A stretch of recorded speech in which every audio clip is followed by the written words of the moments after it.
Thank you very much. Please be seated. The chairperson, the organizing committee, the great people of Midwest, fellow Kenyans, God is good. And all the time.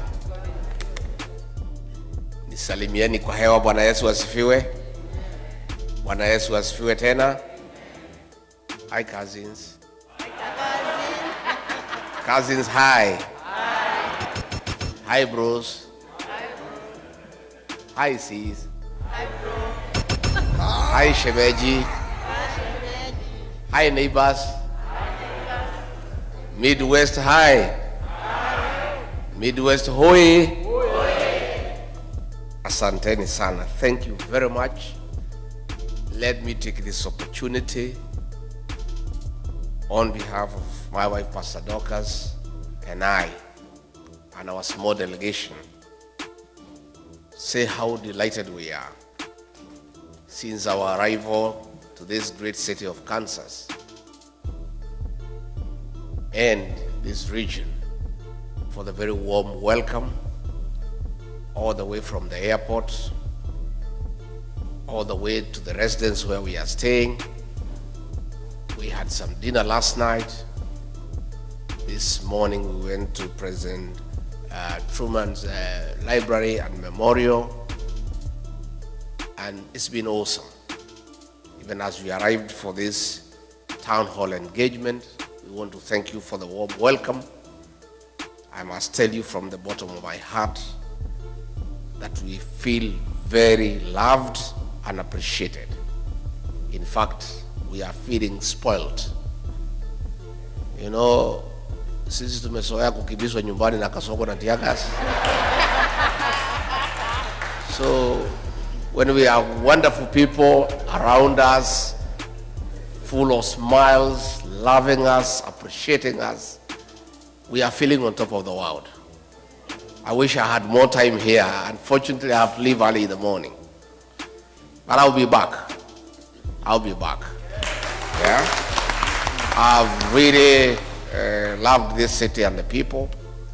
You are wonderful people. You are very welcoming. I deserve to spend more time with you because it's a rare opportunity. Secondly, let me thank you, our great people from Kenya, for being united, for staying together and loving one another. That is the Kenyan spirit, and that is my wish. And I'm very happy since I came to the US more than a month now. Wherever I have gone, I've found Kenyan people. They love one another and they stay together. I am very encouraged, and that is a message I'm sending back home, telling our people what I have found in the United States, that our people are one, our people love one another. And I want to encourage you to continue loving one another, staying together, be your brother's keeper. Let us hold each other's hand and let us live in peace, harmony, and love, because that is the right thing to do. Why is RIGGY in America? RIGGY has come to the United States to listen to the ground, because I believe no leader can succeed unless you align with your people. And the only way to align with your people is to listen to them. That is where Kasongo has lost it. He forgot he was elected by people. He doesn't listen to them anymore. And even when there is issues, he doesn't care. He doesn't give a damn. I belong to the school of thought that continuous engagement is a hallmark of good leadership. So I came to the States to listen to the ground.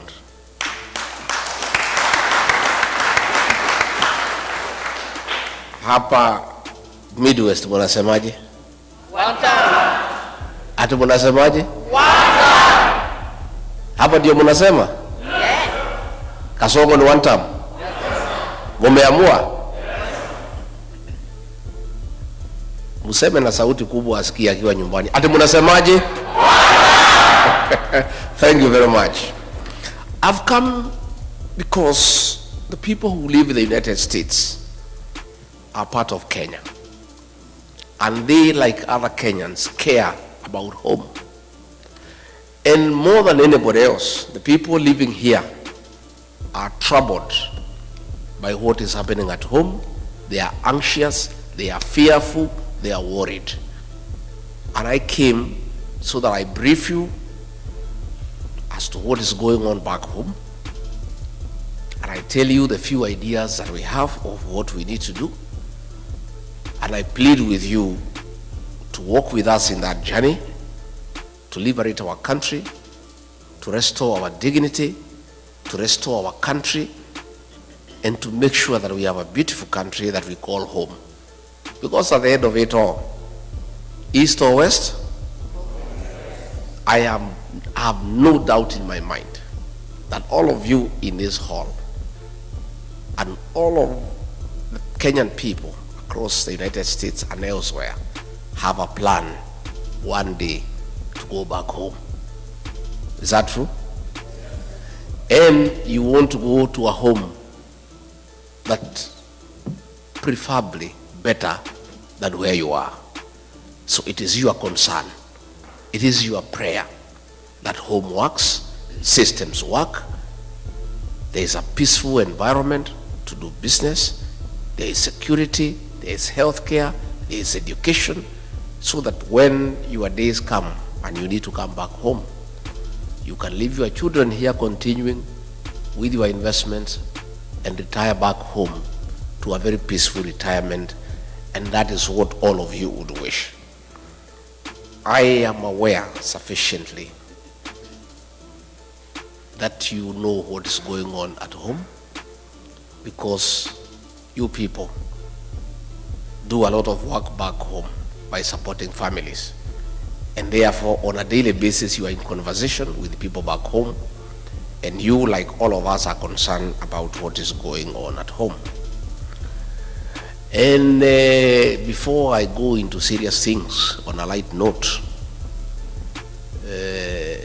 cousin Omari, ako wapi Omari? Ameenda? Where is Omari, the guy who is married in Lemuru? Omari? Omani. Where is he, the guy who is married in Lemuru? So when you see him, you tell him, traditionally, and I think that's why he has left. I think somebody from Mulima must have sold me.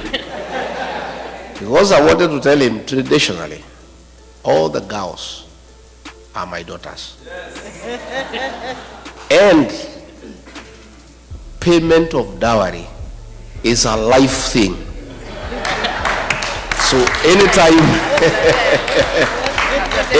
you meet your father, you know you must.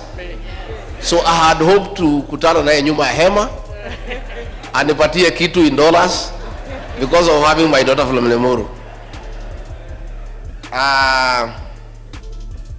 Let me say this with a light touch. Let me say this. Back home, it's tough. There are tears. There is anguish. There is fear. There is uncertainty. Our children between the ages of 15 to 24 are being abducted and killed by the state. More than 200 kids since 2024 have been abducted, tortured, and killed, and others have disappeared. Parents worry. When you don't know where your child is, you cannot sleep. If you call your child and the phone is off, you are worried. And the situation has been worsened. That Kasongo and his boys have now gone berserk, and they no longer fear, and they no longer pretend. The CS in charge of Interior, Kipchumba Murkomen, in broad daylight, gave an order to police to shoot to kill. A week later, Kasongo himself shamelessly, in total impunity and total disregard of the Bible teaching that thou shalt not kill, in total violation of the Kenyan Constitution, publicly announced that our children should be shot in the leg. The chairman of the National Assembly Committee on Defense and Foreign Relations, Nelson Koech, corrected Kasongo very angrily that the kids should not be shot in the leg, they should be shot in the head. That is the situation we face as a country, where in total disregard of the Constitution, against biblical teachings, a president of a country elected by the people has the audacity to give orders for the extermination of our children. That is why Kenyans are saying, Bwana Kasongo, even if you pipe milk to our homes, even if you build roads made of gold, even if you paid us every day 100,000 shillings, your hands carry the blood of our children, and there is no way we can vote for you. And that is why the one-term movement is now like a religion in Kenya. Everywhere you go, where 2 or 3 are, that is the discussion. In the Uber, in the salon, in the matatu, in the bar, the discussion in the country is that this man must go because his hands bear the blood of our children. I want to say that this situation cannot be allowed. And since he is not pretending anymore about the killing of the children, he has announced it himself. The people of Kenya have no choice but to make sure they send him home and remove him from office through an election. And that is what is going on. Besides that, the economy is on a nosedive. Pending bills, people who worked with the government for many years, he has refused to pay them. They are owed more than 900 billion Kenya shillings. If you look at the Nation newspaper every morning, there are about 10 to 12 pages of auctions of properties being sold belonging to businessmen who did work for government and they have not been paid for the last 3 years. The only consolation is that nobody is buying the property because nobody has the money to buy it. So they keep on re-advertising every week because there is nobody who has money to buy the properties.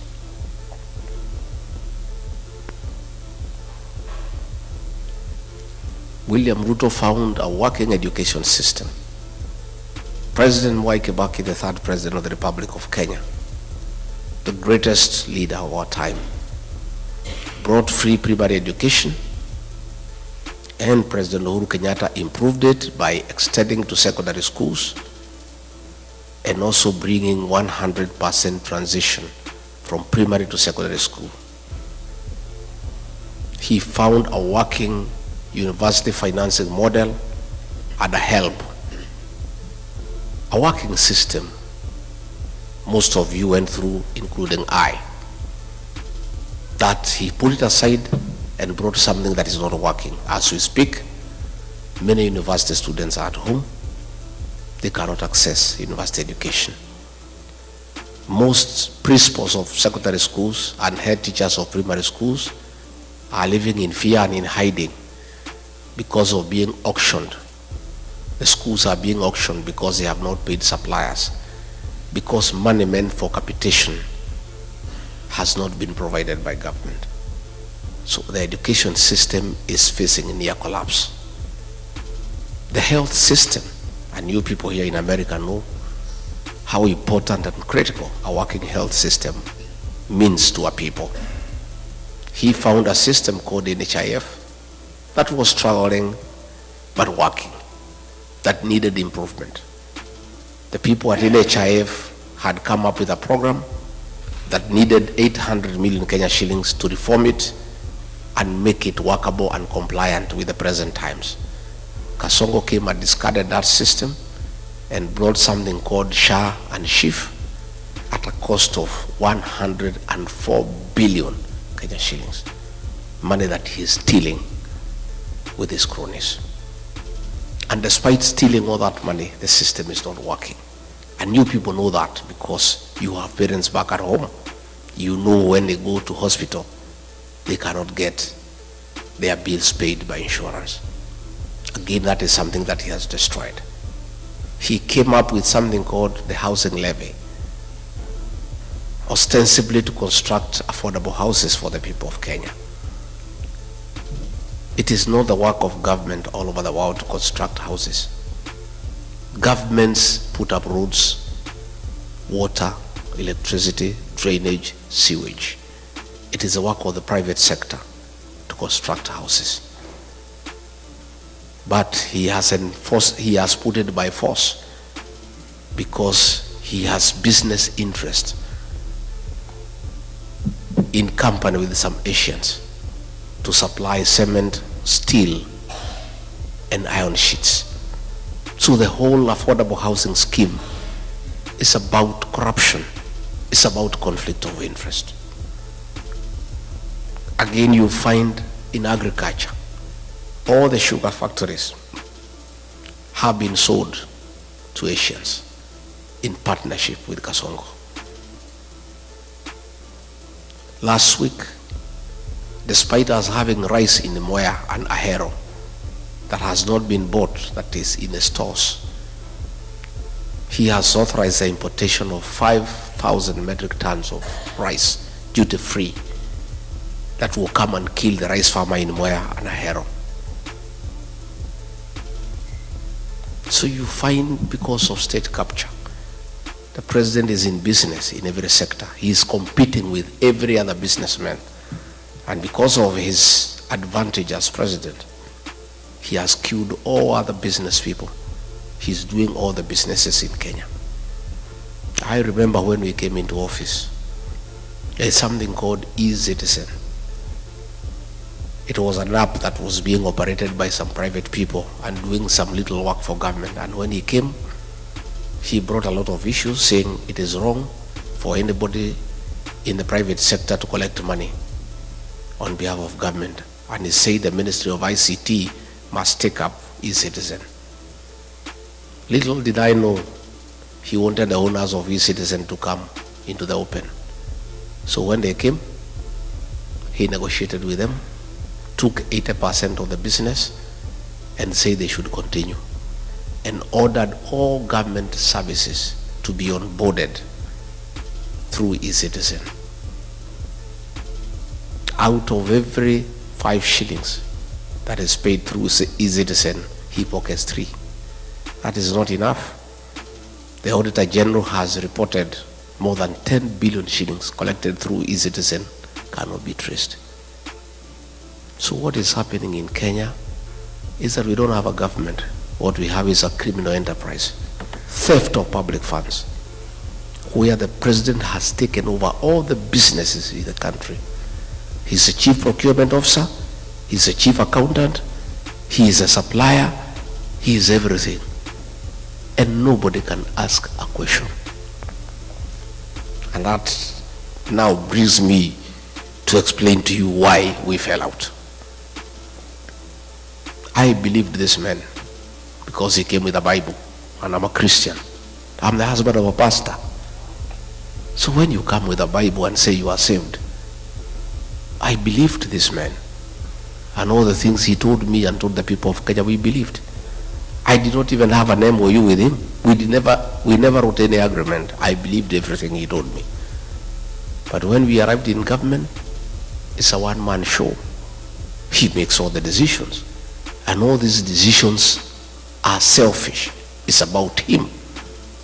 He's a businessman. He doesn't care for the country. And I started telling him this is wrong. Within a very short time, he captured Parliament. Parliament cannot ask a question. He captured the Senate. They cannot ask a question. He compromised all institutions of oversight. Nobody can ask a question. The only person who remained who could ask a question was Tinga, Raila Odinga. And he told me, we'll look for this man. He loves money. We'll give him some money. He'll also keep quiet. And sure as December 25 is Christmas.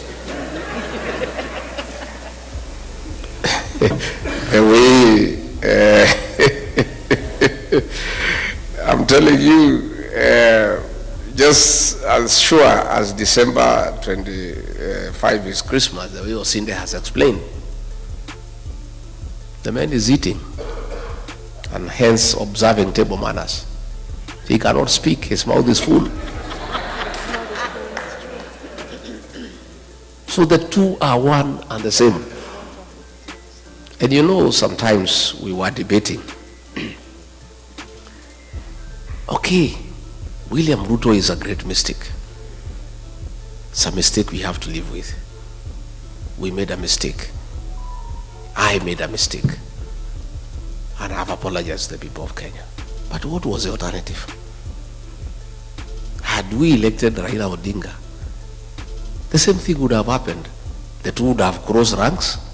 They start eating together the way they are doing today. So we are just saying Kenya was presented with two unpleasant choices. There were two hyenas, but they were different. One without teeth and one with teeth. And I think to a certain extent, President Uhuru Kenyatta was right. Probably we should have gone for the hyena without teeth, because it will not finish us in one day. Yeah? Si ingetukula pole pole. Sasa mimi Rigathi Gachagua decided to go for the hyena with the teeth, and it started with me. So somebody was telling me, much as I sympathize with you, nafikiri ni sawa, hii fisi iko na meno ilianza na wewe, ndio sasa ikujie, si? So yesterday I heard David Morales saying that Jubilee can support Raila Odinga if they abandon William RUTO. Raila Odinga and William RUTO are birds of the same feather. None of them is an alternative. We must get rid of the two because they are Kenya's problem. So when he bought Raila Odinga and he kept quiet, then he started stealing everything in the country, started killing people, and I disagreed with him, and I was left as the only option now to fight for the people of Kenya from within government. Everybody else had been compromised. I was left alone, and I started fighting from within. So when he decided to kill our children, the Gen Z, I said no. And when he insisted and killed them on June 25th, 2024, I went to Mombasa and called a press conference as deputy president and told him off. And that was our parting shot. We never talked again from that day. We would only communicate in messages because I called him out publicly for killing our children. If Rigathi Gachagua was a selfish man, I would have agreed with William Ruto, like Raila. We sit and eat, then we finish the country. Today I will be a very wealthy man. I would have joined him in all the deals. E-Citizen, we do. Fuliza, we do. Medical equipment, we do. Because he was willing to let me eat so that I keep quiet. He was quite happy. In fact, he told me, we wacha mambo mingi bana. Kuja tukule bana. Hii Kenya ni yako. Hii Kenya ilikuliwa na Kenyatta bado isha, ikakuliwa na Moi bado isha, ikakuliwa na Uhuru. We, shida yako ni gani? You know? Had I been just another Kenyan, like the Kenyans I see, if I was like Raila Odinga, a selfish person, I would have agreed with William Ruto. I stay as deputy president. I enjoy the privileges, there are many, and we eat. We finish the country. We let the children die, and I just sit there. But my conscience wouldn't allow. I am not a wealthy man, but I'm not a poor person. And I don't need money myself. My children are big, they are working. My wife is here, is a pastor. Nywele yake hata haihitaji 3,000. So, what reason would I had to join William Ruto in the gravity train to finish our country, to steal everything? I said no, and I paid for it, and I'm happy that I became the sacrificial lamb for the people of Kenya.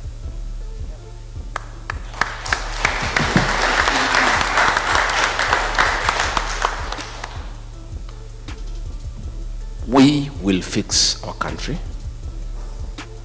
and I want you to be comfortable with the knowledge that the darkest hour is just before dawn. Our dawn is coming.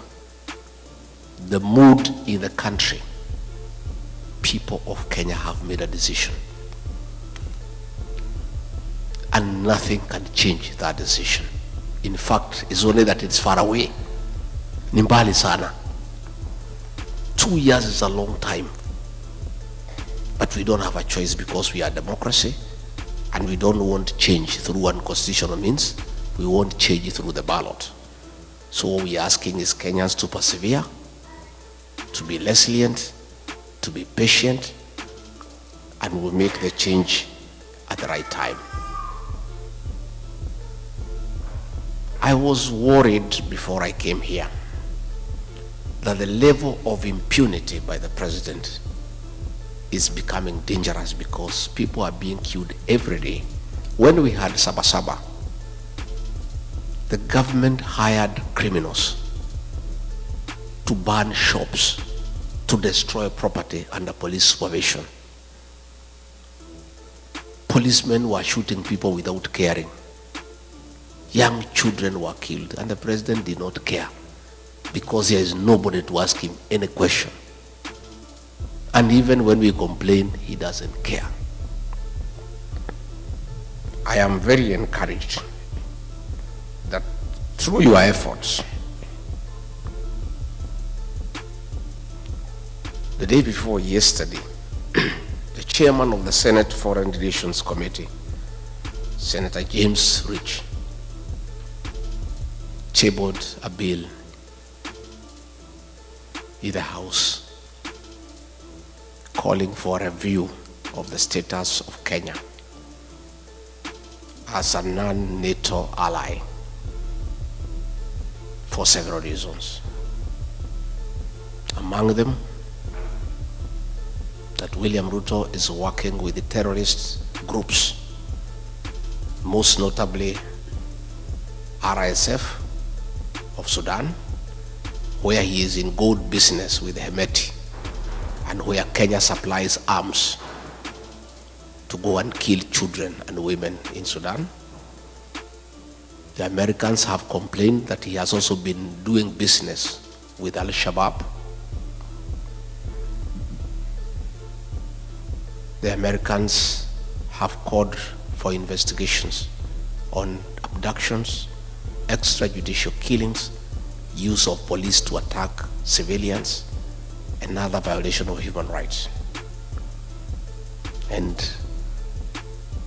within 90 days, an investigation will begin and a report to be made within 180 days. And there is real panic in Nairobi. I saw William RUTO today fumbling with words, trying to explain himself, but trying to digress from the real issues. He was saying that the Americans have a problem with him because he is having a relationship with China. And he is having a relationship with China because it's good for the country.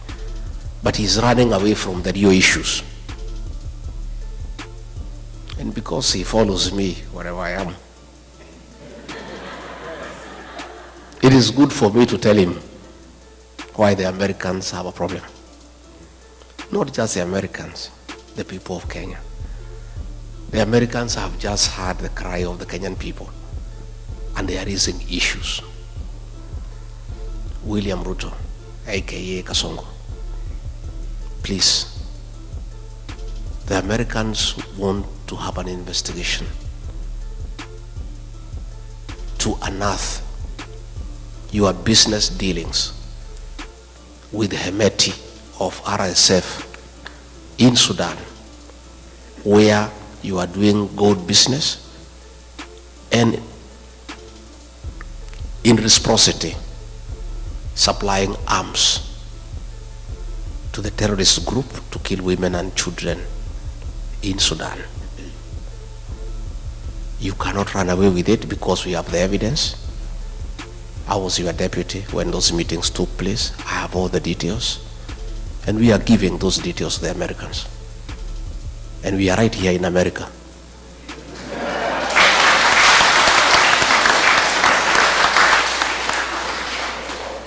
And much as you think we are stupid, don't just think we are just here, just moving around. We are also here to put the Kenyan case to the American government and to Congress and to the Senate.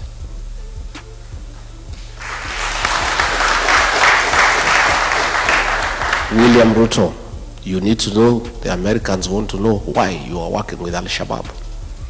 Why, when you are in Mandera, you met 3 leaders of the Al-Shabaab militia at night to discuss business with them. They want to know why.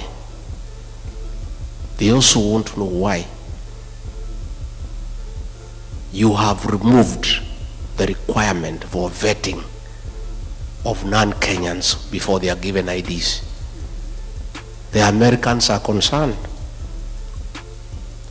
that suspected terrorists will be registered as Kenyans, and they will find their way to America and the rest of the world and create terror in the world. Your decision to suspend vetting of foreigners before they are given registration in Kenya is a threat to world security. And not just the Americans are concerned, Kenyans are concerned too. And this you must answer. You cannot endanger the security of the world because of your business interest. It is true you are doing business with Al-Shabaab, but you cannot endanger world security. The Americans also want to know why, against the Kenya Constitution, you have become the worst violator of human rights in Kenya. Why are you abducting young children? Why are you killing young children? Why did you abduct American, Turkey nationals of American origin who were abducted and disappeared? These are things that are in the radar of the American security system. You can play around with people in Kenya, but you cannot play with the American government. They have you on the radar. And the evidence is everywhere. And you cannot run away from it. So please, don't hide behind China. The issues you need to confront are well known to you. That you have compromised world security in pursuit of business interest. And this time around, you will not escape. You may push people around in Kenya. You may harass everybody in Kenya. But I don't think you have the capacity to harass the American government. And they have you under the radar. You can run, but you cannot hide. Your day is coming. I want to say that the evidence is there. The shoot to kill orders by Kipchumba Murkomen, he cannot deny. Your own order of shooting people in the leg, you cannot deny. So even if you get the PS for Foreign Affairs to issue statements, the evidence is everywhere. And you must be held to account. In fact, the other day when I was here, I was with some senior American leaders last Sunday. And we were watching live a meeting taking place in Muranga, where policemen were beating leaders and they were protecting armed goons. And these American leaders could not believe that it is possible for policemen to attack civilians. They could not believe it. They could not believe that policemen can escort gangs to beat civilian population. William RUTO, that evidence is here in America. And there is no way you can run away from it. And those things will come to light. On that matter, let me appeal to all of you. In your respective states, you have senators, you have elected, you have congressmen, you have elected. Please tell them about Kenya. Tell them to support this bill when it comes to the floor of the House. Give them details of what is happening in Kenya so that they are well informed, so that they can support the bill, so that a review is done. And our request to the American government and the American people, please don't punish Kenya because of the atrocities of William RUTO. Don't withhold military aid to Kenya. Don't withhold sharing of intelligence with Kenya. Don't withdraw all those facilities that come with that privilege of being recognized as an ally of the NATO states. All we are asking the American government to do, once you confirm all these concerns, help us. Don't have sanctions against the people of Kenya or our country. Please, just do the right thing. Impose sanctions on William RUTO as a person, never to come to America.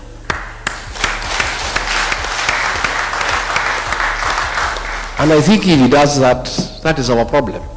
Kenya should not suffer because of one person. Let's deal with the person. And I think if the government here can impose sanctions against him, that he cannot come to America and he cannot go to other states that work with America, our problems will be sorted instead of punishing the country because of the actions of one person. Diaspora people,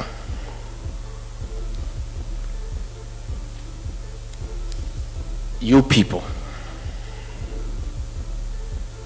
are very important partner to any serious administration. In the 70s, coffee was #1 foreign exchange earner for our country. In the 80s, it was overtaken by tea. Tea became #1 foreign exchange earner for our country. In the 90s, both coffee and tea were overtaken by tourism, and it became #1 foreign exchange earner. But as we speak today, all those have been overtaken. The number one foreign exchange earner for our country, Kenya, are remittances from the diaspora. It is you guys. You are the drivers of our economy.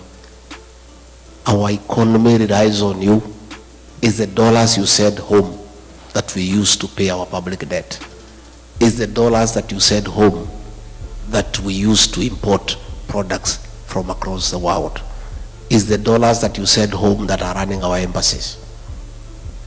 Hence, you are a very important stakeholder in the economic development of our country. For those of us who rear dairy animals, the dairy cow, for it to give you milk, you must look after it. And if you don't, it will refuse to give you the milk. You must give it hay, you must give it dairy meal, you must give it lucerne. Nowadays, at home, we are supplying mattresses for cows to sleep on so that they don't feel cold at night. And some farmers are going to an extra mile to make sure the cows are happy and they produce milk, of playing country music of Ken Rogers and Don Williams to the cows so that they can produce milk. The diaspora brigade is our dairy cow for the Kenyan economy. We must look after you guys. And there is no way you guys are going to send your own money home for Kasongo to steal it. You will not agree. So we must correct the situation. You guys want nothing to do with corruption. I have talked to many of you since I came, and all of you have allergy to corruption. Isn't it? In fact, everybody I've had a chance to speak, they are telling me when they come to the airport how they are treated. When they go to Nyayo House, the way they are treated. And you guys cannot stomach it. We must deal with corruption in Kenya. Decisive. And they say the fish rots from the head. The problem we have in Kenya is the president is a leader of corruption in the country. State House is a crime scene. There are Asians there with briefcases every day, and he spends all the time with them. Sometimes he would keep me there as deputy president for 5 hours as he is talking to Asians, discussing deals. For us to deal with corruption in Kenya, we must start from the top, and then we come down. You guys must bring your money back home. Our country should stop borrowing money from other countries and borrow from you because you have the money. But you can only give us the money if you are sure we'll give it back to you, and if it will be spent prudently for the benefit of the country. And those are the things that we want to form the government together, so that we can have very practical programs that satisfy what you want. I have said, and I said in Texas, that you guys, going forward, working with us when we form government, we want you to form a very strong diaspora bank for your money, for your investment here, with branches in Kenya and all over the world. You guys have sufficient capital to start a big bank, and you have the right personnel to run that bank professionally. And you see what will happen. If you have a diaspora bank with branches in Kenya, all the properties you have bought in Kenya, you will use them as collateral to borrow money from that bank and invest here in America. But as it is today, all the plots and the land you have bought in Kenya cannot help you, because you are borrowing here from the banks here, and they cannot accept Kenyan titles. Again, we need a discussion with you guys on how we vet developers and people who build houses for you and who sell you land, so that we eliminate the crooks who keep on conning you from time to time. We want to have a conversation that it is immoral and wrong to have double taxation. You cannot be taxed in America. After paying your taxes from your savings, you send money back home and then it is taxed again. That is a discussion we are going to have, so that the money you remit home must be exempted from double taxation, because you have already paid tax in your country of origin where you are working. We need to discuss, how do we encourage you to save at home? Can we have an incentive-driven package where we give you an interest rate that is higher than what you have here in America, so that you have the motivation to save your money back home, so that this money can be available for on-lending to other people and for government work, and your money is earning higher interest than your country where you are working. So I'm saying, I have come to start engaging with you. I don't want to engage you when we form government. I want to start this engagement mapema. So by the time we form government, because we are going to form government, already we have a plan in place for implementation. And that is why I want to create a mechanism for engagement with you people the way we are engaging today, so that we have a way we shall be engaging, so that you tell us what you want us to do. We also benefit from your experience in a country that is working.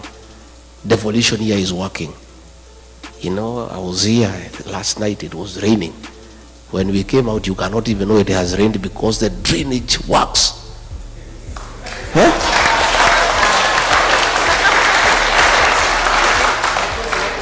Kwetu ikinyesha hata hutaki kwenda nyumbani, because you are sure you need a mkokoteni to take you to your car. You know, we were here and it rained very heavily. By the time we went outside, you cannot even know there was rain. We need to learn from the best. And that brings me to the question of the involvement of diaspora in running government. It is my intention that we work together so that you are part of us and you become part of the decision-making process, so that we benefit from your experience in a country where things are working. To start with, the embassies across the world, it is my conviction that we'll get the best service, consular services, if you have people who have worked here in America for 30, 35 years running our embassies. Yes. Yeah? We will get the best investment opportunities if you have people who know what the Americans want in the embassy, because you know their strength, their weaknesses, their preferences, and where we can do business together. I mean, an ambassador serves for 4 years. So when you appoint a politician from Nairobi to come to Washington, he takes 1 year for us to know his way around here. Exactly. True? True. First 1 year. Yes. Where do I take my children to school, hospital, nini, 1 year imeenda. Second year, start making friends with the Americans here. Imeisha. Mwaka ya 3, kujua Wakenya wanakaa wapi. Before he can even now start working, he is on his final year. Isn't it? But if you have somebody who has stayed here for 30 years, already who has a home, we simply walk to the office and start working without wasting any time. Ataletwa tu Nairobi, there is a course there, kufundishwa kukula na uma nini, already you know. Yeah? So even that course you will be exempted. Sindio? You know, they come there, how to hold a wine glass, nini, what, table manners, nini. So you guys, those things you already know. Yeah? So nafikiri, you only come for that course for 2 weeks to understand your reporting mechanism. How will you be working with the PS? How will you be working with the president? Those are the little things mtafundishwa wiki mbili tatu. But all the other things here, you know. Isn't it? So it's my intention. And that is a promise I'll keep. Because it costs me nothing other than good manners to keep that promise. You guys are already here. You have the papers. Mumesoma. You know the place. You know your way around. You know how to use a fork and a knife. Sasa iko shida gani? There's no problem. Number 2, I have said, I also want you guys to come to the National Assembly and help us make good laws. Yeah? I want you to come to the Senate and help us make good laws. I want you to come to the county assemblies and help us make good laws on devolution. So, I want to appeal to you, wale munaweza, muende nyumbani, mupiganie viti. Lakini on top of that, we shall nominate one person from diaspora to go to the Senate, another one to go to the National Assembly. Yeah? And in the counties we are strong. At least every county assembly we have one person from diaspora to come and help us to make good laws for devolution. Because devolution is working out here. And we want to borrow from people who know. Again, we'll also want you to come and serve in the national government. Let us have 1 or 2 PSs, wako pale. Let us have a cabinet secretary, ako pale. Let us have people in parastatus. You guys have the necessary expertise and experience. And I think for any leader who wants to make a difference, it is foolish not to utilize the available capacity for the country. And you guys have all the necessary capacity to assist the president to run a country successfully. So these are things that we want to do, and we'll be able to help each other. Again, I said when I was in Texas that we'll have to add 2-3 consulates across this large country to help. I think asking everybody to go to Washington or Los Angeles is a bit too hectic. So we'll add 1 or 2 or 3. Again, we'll introduce mobile consular services so that we have people coming here for a month. They issue IDs, passports, they go to another state. That is something we can be able to do so that we make it a bit reasonable and cheaper for you to access consular services by bringing the services where you are. I am a strong believer. I am a very strong believer that it is our business to take the government to the people, not the people to the government. It is us to take the government to the people. We will bring consular services to where you are, because that is the right way to do things. So, mimi sitaki nisidishe hapo. I want to say, because I have found a few questions that have been written here, I'll go through them and I answer them, because I believe in participation. I don't believe like Kasongo in praise and worship. You know, the government he runs is praise and worship. We have some very funny characters there. You know, whatever they are told by Kasongo, I don't know what happened to their brains.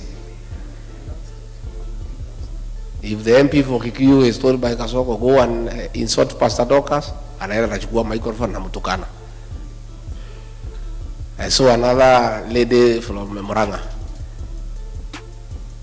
anaambiwa na PA wa president, anaparade yeye mbele ya umati, anaambiwa asunguke. I don't know kama mliona. Ati huyu mama si ako sawa, si asunguke, muangalie vile anakaa, anasunguka. Huyu mama Si ukiwa naye kwa kitanda utaamuka vizuri. You saw that woman? Yes. You really wonder what happened to our leaders. Ni kurogwa ama ni ujinga ama ni zote mbili? Eh? I can't understand. I don't understand what has happened to our leaders. Somebody ameuliza sijui ni nani, what is the game plan? You are impeached, so you won't run or otherwise. Nani ameuliza hiyo? Somebody ameuliza hiyo? Let me explain. Rigathi Gachagua is a presidential candidate. And nothing stops me from running. The Kenya Constitution says the right to vie for office is absolute. And you can only be stopped from running if you have been convicted. And even if you have been convicted, you cannot be stopped unless you have exhausted all the available mechanisms of remedy. Last year, 2022, the Honorable John Weluke, before the elections, was convicted for 74 years for theft. You remember? Yes. And he went to committee and he was given bond pending appeal. He appealed to the Court of Appeal. And as the case was going on, the elections were there. And he went and ran and nobody stopped him because you can't. And he won. Later on, the appeal went through, the conviction was quashed. Had he been denied a chance to run because of the conviction by the High Court, and then let alone he is let to go, his rights would have been violated. I underwent a very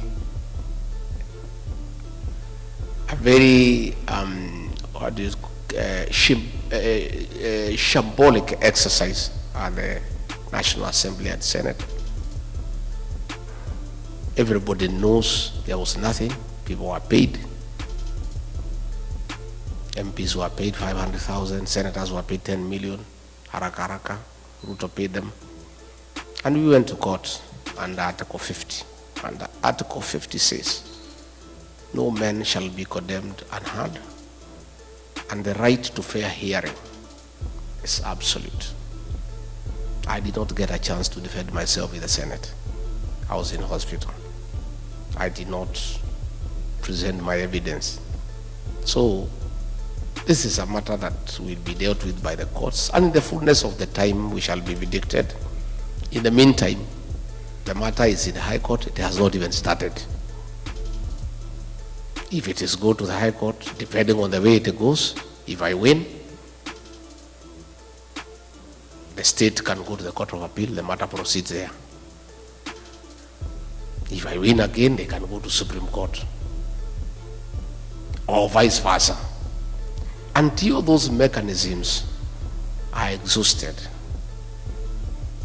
the Constitution of Kenya guarantees me the right to vie for office, and there is no law that can stop me from vying. Yeah? So, in fact, I'm supposed to fight for the impeachment to be quashed, and then I go back to office. But I'm not interested. I cannot serve under Kasongo, because he's a pathological liar, and I'm a truthful person. Me and him working together is like trying to mix water and oil. I'm not interested in going back to the office. I just want my rights to be granted and to be proven innocent, because there's nothing I've done that is wrong. And I just proceed with my life. I have no intention of going back to office. Even if the courts told me to go, I'll not go. I'm not interested. So I want to assure you, nothing stops me from vying. And the people of Kenya know that. That's why you see I enjoy a lot of popularity, and I continue to seek for office. And God being faithful, we'll get there.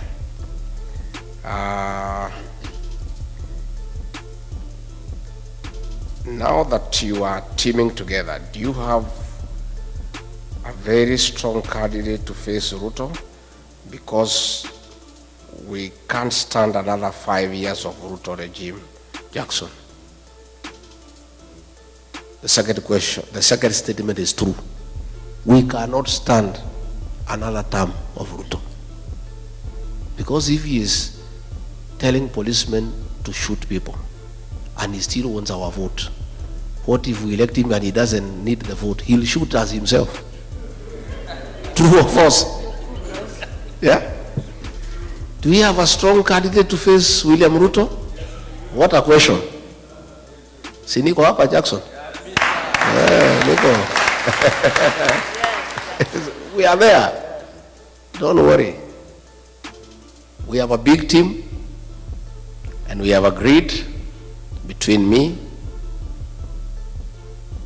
Stephen Kalonzo Musyoka, Dr. Fred Matiang'i, Eugene Wamalwa, George Natebea, and Mother Karua. And anybody else who wants to join us, Ata or Mtata, whoever, hatujafunga na tuweze funga. Kila mtu atafute kura zake. Tutakuja kuketi hapo nyuma. Tutoe mtu mo? One person. And me, I have committed publicly, and I want to repeat, that if that formula does not favor me, it favors Kalonzo, or Matiang'i, or Eugene, or Mother, or Natebea, or whoever, I, Rigathi Gachagua, and my supporters will support that person unconditionally.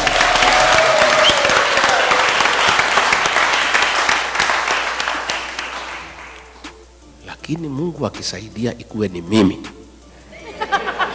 hiyo mtu nitakimbiza yeye kama baisikeli ya kuibiwa.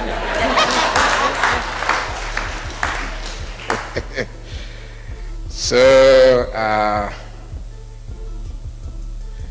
plan for the upcoming generation and Gen Zs in matters concerning unemployment is true. We've got a plan. William Ruto says we have no plan. We have a plan. It's only we don't want to bother with him. Because why does he want to know our plan? Our plan first is to remove him. You know? And you guys will play a role. The way to create employment for our country is to create manufacturing as a pillar of economic intervention so that we can create jobs and widen the tax bracket. And one of the ways to do that is to give incentives to direct foreign investors and even you guys. We can say, for example, anybody who starts a factory in Kenya, or a cottage industry for that matter, we can give you 5-year grace period not to pay any tax, so that we give you an incentive to come and start a factory home and create employment. And then we can collect money in the pay as you earn from the employers. So we have got a good plan that we must encourage people to come and start factories, to start cottage industries.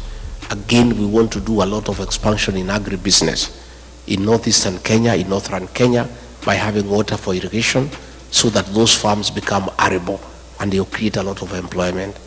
Again, we have a team of people now who are working on our manifesto, and in the fullness of time, you will be able to see what is that we have to offer. Banking for diaspora, I've already said. Health, food where using GMO, yeah. That thing was brought by William Ruto, and it's something that we are opposed to at home. We have our farms that we can do organic farming. We don't need GMO in Kenya. It's unnecessary, you know. And these are things that were done hurriedly without proper research, without looking what are the health implication and what is it for our country. Because we can produce enough food for our own consumption and surplus for export. We don't need to import GMO from America or from anywhere else. We'll do our own organic farming in Kenya. If elected, how do you deal with corruption? Paul Bogwa, I have said, we have to start from the top. And I think I have demonstrated to the people of Kenya that I'm not corrupt, and I cannot bed to corruption because I had the opportunity to do so. I was already on the eating table with William RUTO. He invited me, we eat together. I declined, and I lost a job for refusing to eat. So I don't think I can change. When I become president, I go back to the same table to start eating what I rejected. I think we want to live like America here. Live on your sweat. Just work hard, earn an honest pay, and live well and honorably and fulfilling life. There is somebody here who wrote, I don't understand what he meant. Dicho, you said, if yes, how often do you check on each other? If no, since when did he become your enemy? John Dicho. What do you mean by that?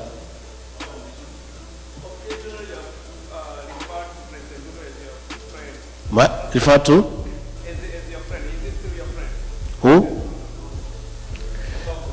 You know what happens? Ruto, by the way, is not my enemy. He's the enemy of the Kenyan people. Yeah? What normally happens when you are talking at our level, you are just decent. You refer somebody as my friend, as my brother, but not necessarily because he's your friend. It's just etiquette. Yeah? It's just etiquette. I have no enemy. I have no issue. I am not vengeful, but I'm responsible. William RUTO is not my enemy. He's the enemy of the Kenyan people. And the Kenyan people will have to deal with him in a decent manner through the ballot. Yeah? So there is nothing personal. There are no hard feelings. It's simply about our country that we cannot allow it to go to the dogs. And we need to get rid of him.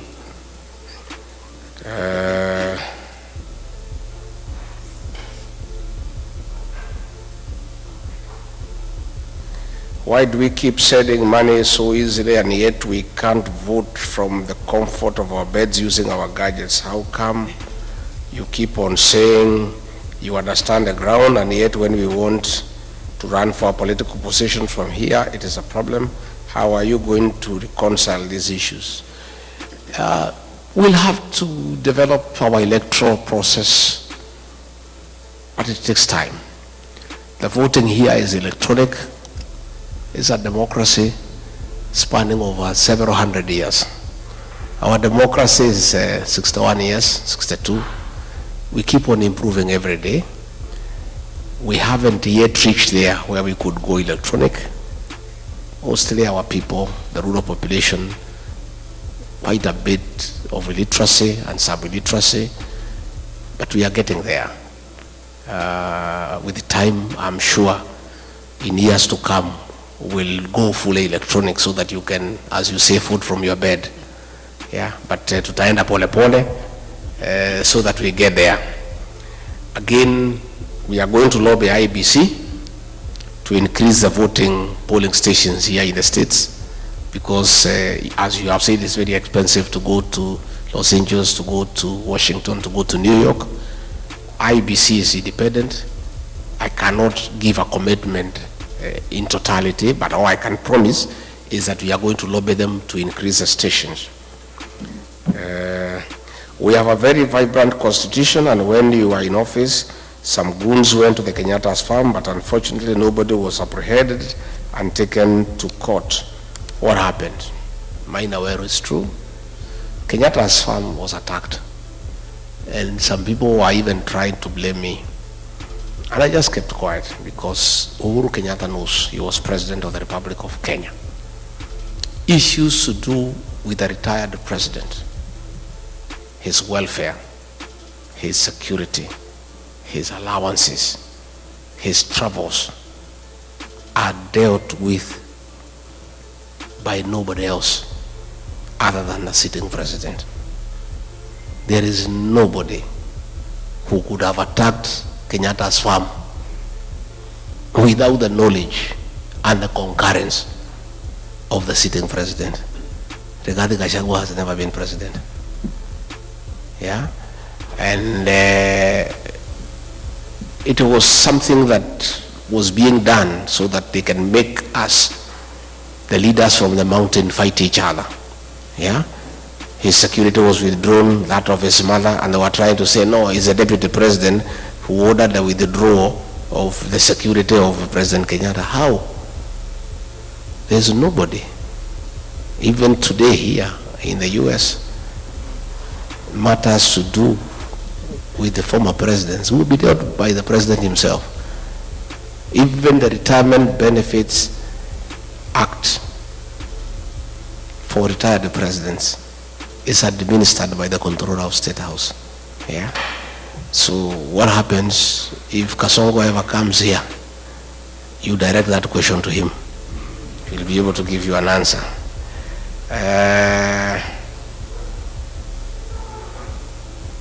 James Waite, how will the new Kenyan administration address historical injustices so that the country can move forward? It's true.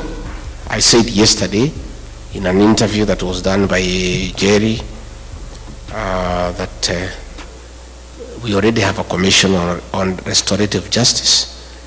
And when we form government, we'll appoint a judicial commission of inquiry to inquire into the killings of the Gensis and other people who have been killed and harmed, so that those who did it can be brought to book and they can be given compensation.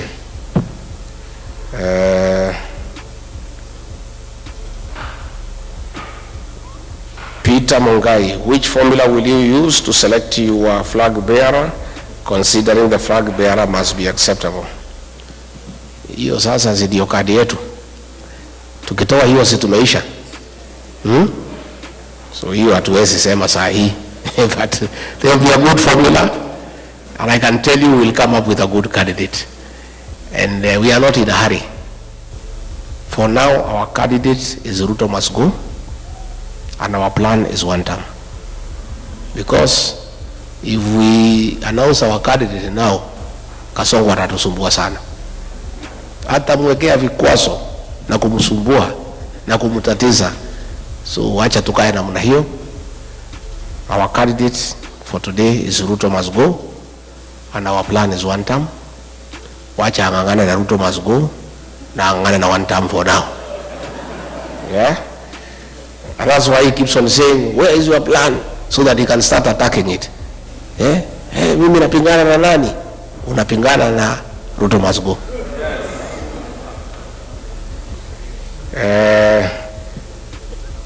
There is so much looting of e-citizens. That one I've already answered. I've told you, you are asking what will happen about recovering money that has been stolen. This money will be recovered, I can tell you. You have seen agro-leasing that happened in 2003. The High Court has ordered that those people must be tried. So I want to put on notice those who are still stealing public funds, including what is being used by Soprano to bribe people, will have to be paid. Yeah, and this money will be recovered. What are you doing to mobilize voters to register for elections, especially the youth and the people who are here to register to vote? We just continue public education, advocacy, and appealing to them, and I want you to help me. Call home, find out whether your young brothers and sisters have registered, and urge them. We continue to do that, and asking our parents that if they don't register, that is a vote for Kasongo. So that we continue doing. What is a solution to be executed immediately after the government is removed from power, so as to save an employment situation in the first year? Employment imesema tayari. What is your vision to achieve more equitable distribution of resources and positions and overall more fair society? You know, resources must follow people. I believe in a very fair formula to distribute resources. with population being a very important factor, followed by poverty index, so that we have fairness and equity. So once we follow the principle of population as a basis for resource distribution, you get a lot of fairness. But we also take into consideration areas that have been marginalized and with a very high poverty index, so that they get some rebate, so that they are also not left behind. What are you guys doing to Gen Zs into believing there is a plan beyond one term? Francis Chege, we continue to engage the Gen Zs. This morning I talked to about 100 Gen Zs on phone, and the Gen Zs are aligned that we don't just want them to vote for us and we do things for them. We want them to be part of the decision-making process by coming to the table, so that we get solutions together. And I can tell you, they are believing us, because like when I fought for them, when RUTO was killing them, they believed me. Anytime I talk to them, they listen to me, because I've already demonstrated my respect for them and concern for them. Now the IBC commissioners have been put in place. How do you ensure elections not a repeat of 2022? That is Lucy. It's true. We continue to engage, and we'll create enough mechanisms to make sure that we have quality agents. The veracity of an election is determined by the quality of agents in every polling station. It's very difficult to interfere with an election, because when votes are cast and counted in the polling station results are final. That is where you must have good agents to make sure that all the activities around the polling station are above board. The rest in Nairobi is a purely mathematical exercise of adding numbers, but the polling station results are final. So what we are investing in is quality agents, and in my party, the DCP, I'll work with agencies so that they are very alert, and they can also assist us in documenting through their smartphone on Form 34A, so that the outcome of the results is well captured and stored. Thank you very much. I think those were the questions. Yeah. I think we have tried. Finally, we belong to the citizens for democracy, DCP, Democracy for the Citizens Party, DCP, and I invite you to become active members and support that party as your party by preaching its ideology and availing resources to support your party. You know, I saw some fellows back home saying, oh, huyu mtu ameenda huko kutafuta dollars. Sasa hii chama yenu, mimi sina pesa ya kuiba kama Kasongo to run our party. Even here in America, you know, all parties here, even the presidential election is supported by the members, isn't it? So we are also asking you to support that party, because we want a party that is homegrown with support from its members, so that when we get into government, there are no businessmen who are coming to demand tenders to pay themselves for what they contributed. So please support the party. It's a good party. It's a national party. And it's not a mountain party. The deputy party leader is Cleo Malala from Kakamega. The secretary general is Hezron Obanga from Kisii.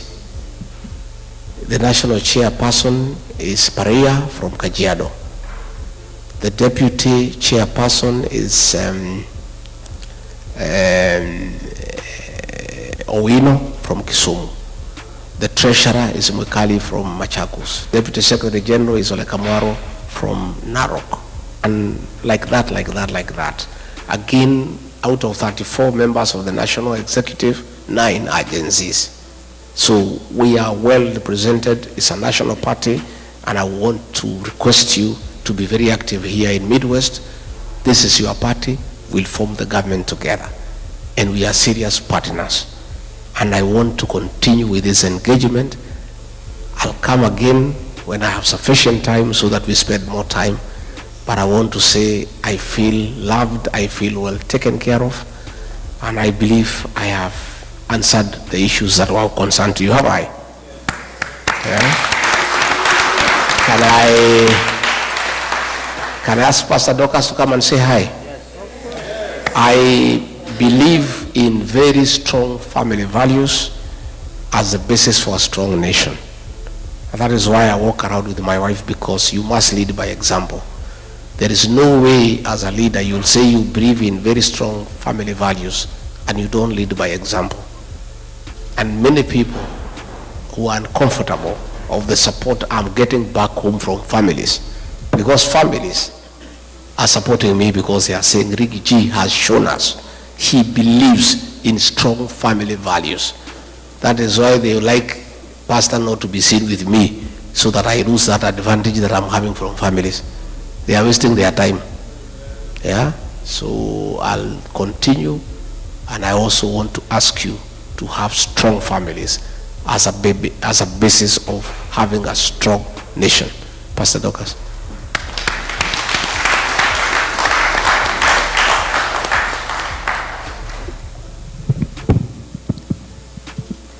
Thank you very much, the People's Deputy President, the committee that has put together this event, and ladies and gentlemen, and our children who are here. I can see you're already getting hungry. And you know, I'm a pastor, we could kesha. Now, I want to say just a few things. I'll only take a few minutes. If God loves you very much, there are things he's going to give you. One of them is a listening ear. The other thing he's going to give you is a seeing eye. When you can be able to hear, you can hear the voice of the people, and the voice of the people is actually the voice of God. You can also see the suffering of the people, and by seeing the suffering of the people, your conscience is pricked so that you can change the conditions of the people. Now, you shall know the truth, and the truth shall make you free. You have just heard from the truthful man. And the truthful man has a wife who also supports him to speak the truth.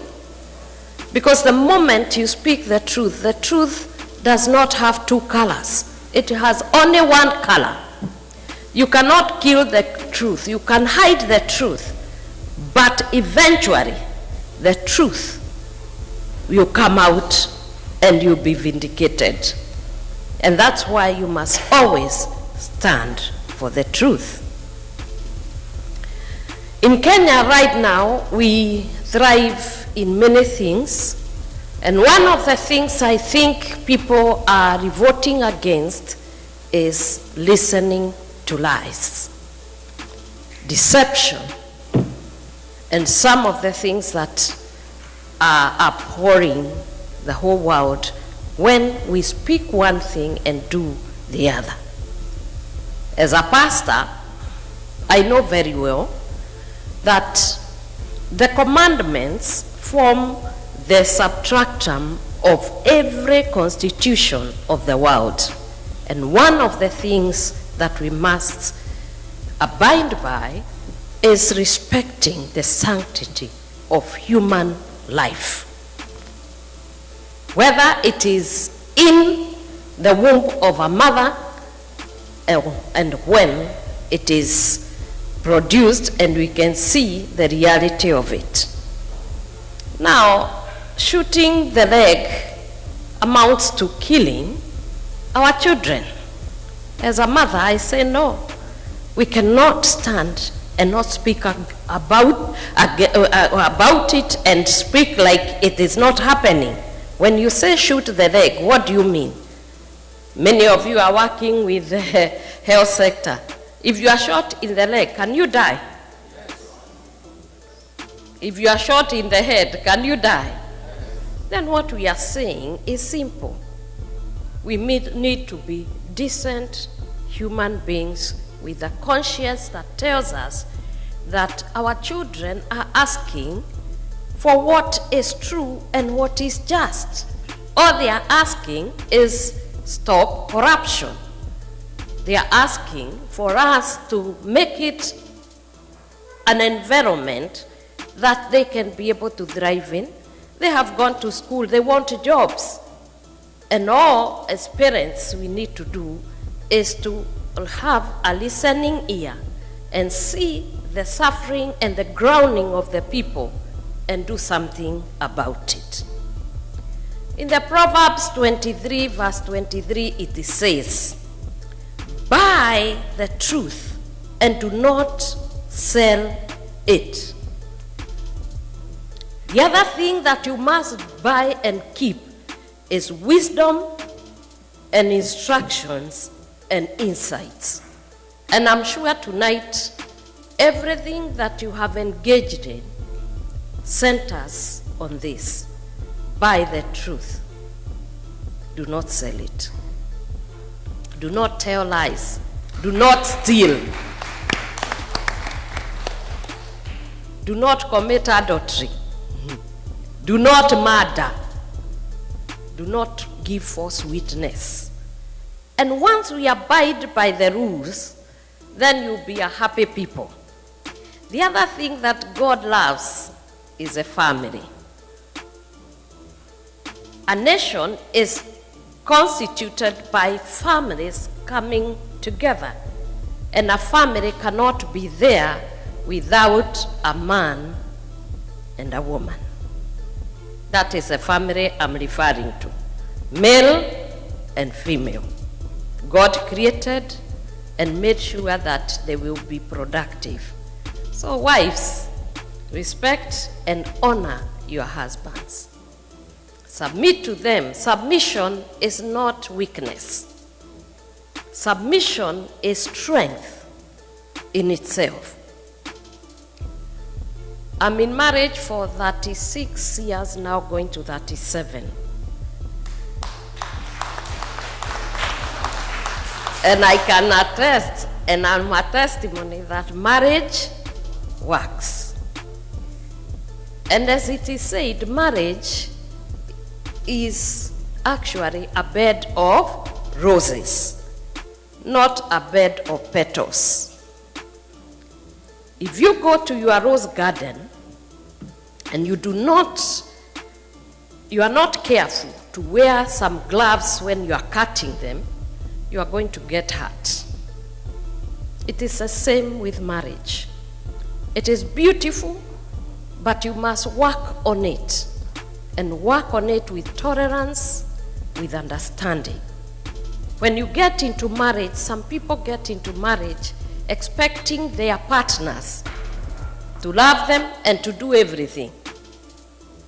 Now, if you really wanted real love, like the ones we are seeing in the reels, most of us, and I'm a victim, we check with our agencies there. When we go to the media, we browse and we see on the reels. You know this, and I'm talking to my young girls there because we are told as mothers we must talk to our daughters. That is not marriage. Where you go, you knock onto a person and they tell you that you get married, and then the guy is rich, I don't know, there is an inheritance, and you go round. It is not like this. You must come solid, expecting that you are marrying a man who is a human being, who will have an issue. And you yourself, you are also human beings. If you want to marry angels, please go to heaven.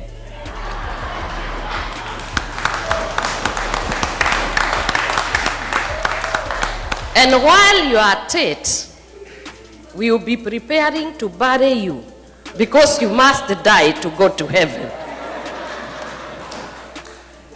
And therefore, when you live with human beings, expect them to have flaws, work on them day and night.